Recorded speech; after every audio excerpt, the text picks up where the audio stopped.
चित्तौड़ मेवाड़ की आत्मा थी। यह केवल एक किला नहीं बल्कि रावल समर सिंह और उनके पूर्वजों के गौरव की धरोहर थी। रावल रत्न सिंह ने अपने पिता की मृत्यु के बाद सिंहासन संभाला था और चित्तौड़ के वैभव को सहेज कर रखा। उनकी पत्नी रानी पद्मिनी सिन्हल श्रीलंका के राजा गंधर्व सेन की बेटी अपनी अप्रतिम सुंदरता और बुद्धिमत्ता के लिए प्रसिद्ध थीं। उनका सौंदर्य ऐसा था कि कहानियों में उनका नाम अमर हो गया। चित्तौड़ के भीतर पद्मिनी का महल, जहां वह अपने तोते हीरामन से बातें किया करती थीं, शांति और सुकून का स्थान था। लेकिन हीरामन ने ही पद्मिनी और रावल रत्न सिंह के जीवन में तूफान लाने वाले षड्यंत्र की शुरुआत की। चित्तौड़ की गाथा में राघव चेतन का नाम एक काले अध्याय के रूप में आता है। वह एक संगीतकार था, परंतु उसकी कुटिलता ने उसे भटकाव की राह पर डाल दिया। एक बार जब उसने रानी पद्मिनी की सुंदरता को देख लिया तो उसकी आंखों में लोभ झलक उठा। राघव चेतन ने दिल्ली के सुल्तान अलाउद्दीन खिलजी को भड़काया और बताया कि चित्तौड़ की रानी पद्मिनी संसार की सबसे सुंदर महिला है।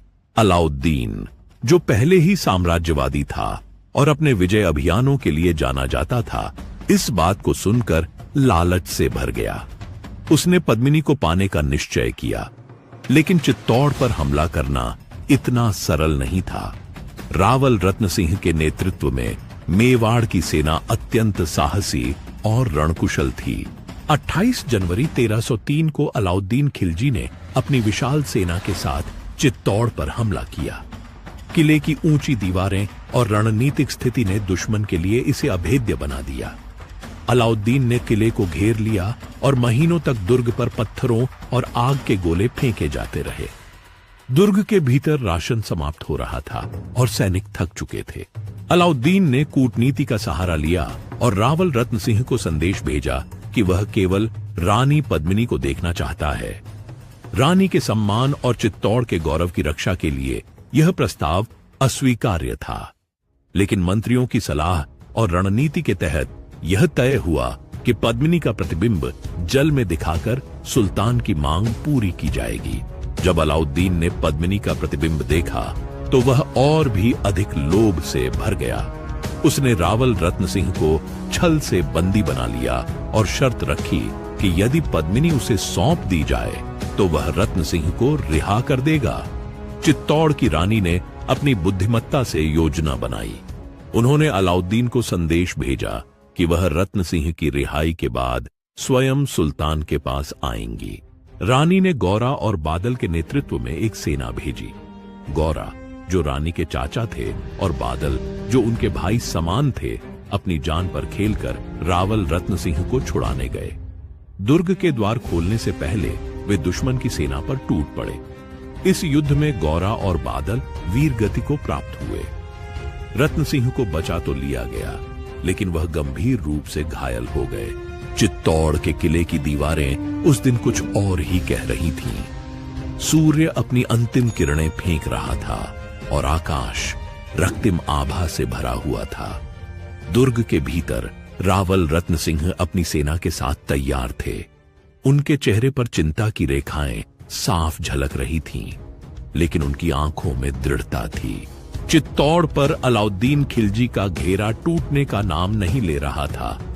8 महीने बीत चुके थे। दुर्ग के भीतर राशन खत्म हो रहा था। सेना थकी हुई थी, परंतु हौसला अब भी जीवित था। 26 अगस्त 1303 का दिन चित्तौड़ के इतिहास में अमर हो गया। अलाउद्दीन खिलजी की विशाल सेना ने किले में प्रवेश कर लिया।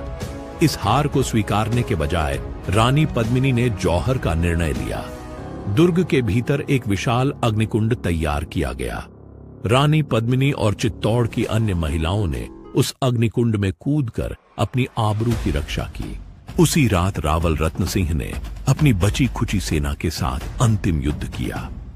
मेवाड़ के हर योद्धा ने वीरता से लड़ते हुए अपने प्राण न्यौछावर कर दिए। चित्तौड़ का पहला साका केवल एक युद्ध नहीं था, यह स्वाभिमान, साहस और बलिदान की गाथा थी।